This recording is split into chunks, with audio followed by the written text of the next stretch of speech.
กราบนะโมตัสสะภะคะวะโตอะระหะโตสัมมาสัมพุทธัสสะนะโมตัสสาธุโนพันเตภิกขุสังโฆอิมานิ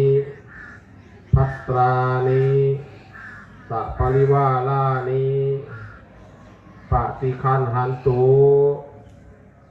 อัมหากันเจวะมาตาปิตุ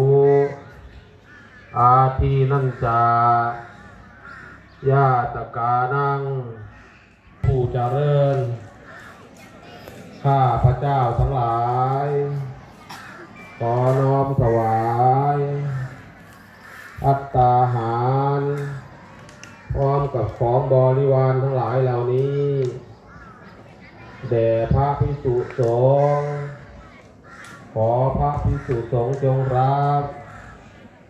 ภัตตาหาร